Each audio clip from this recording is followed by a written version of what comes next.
Our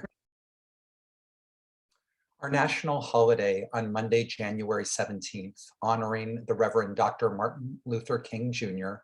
and America's continued pursuit of full civil rights, is a reminder that pursuing racial justice is an issue that the Jewish people need to stay committed to.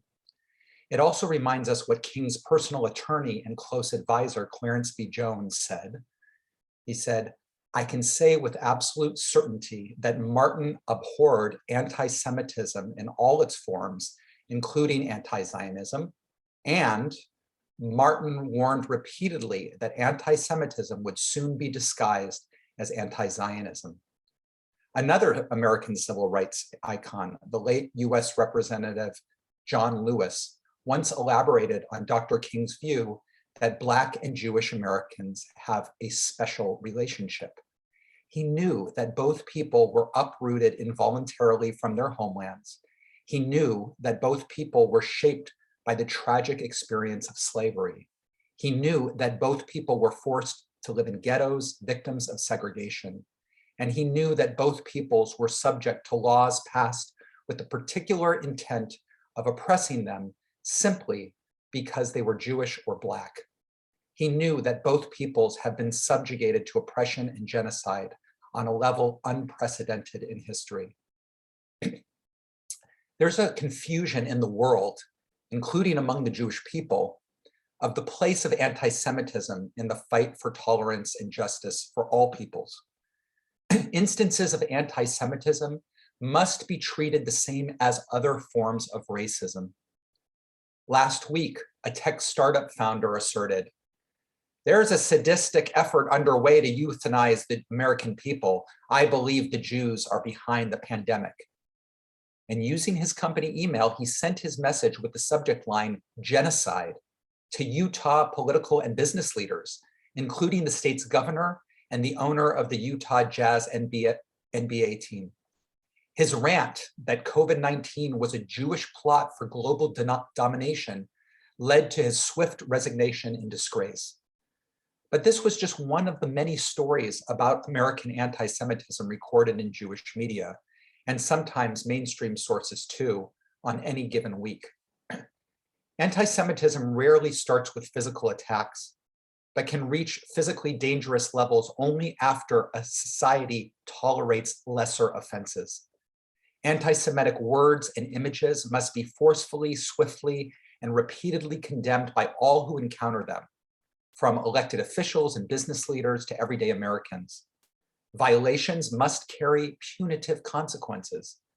Toothless platitudes are negligent. Staying silent is complicit action because it normalizes hate speech and gives permission for racists to continue dangerous behavior.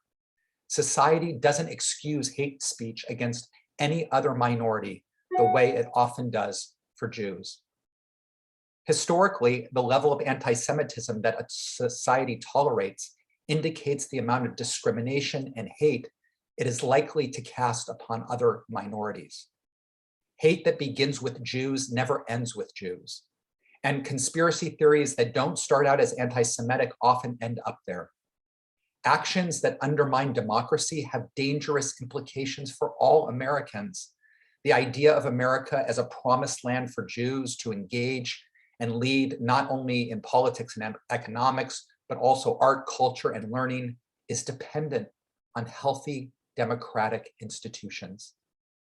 Anti-Semitism is toxic to democracy and poses a threat to all societies if left unaddressed, said the UN Special Rapporteur on Freedom of Belief, Ahmed Shahid.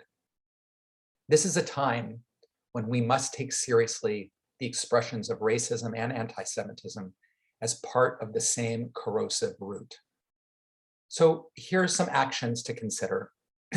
Take the time to thank and praise public figures who speak out forcefully against anti-Semitism, both allies of the Jewish community and prominent Jewish Americans.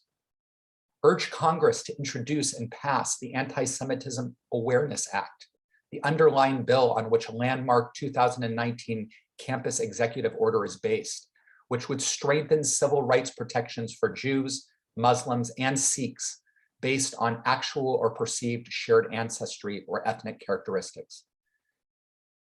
And also in the spirit of Martin Luther King Jr. Day, consider streaming the 2020 documentary Shared Legacies, the African American Jewish Civil Rights Alliance.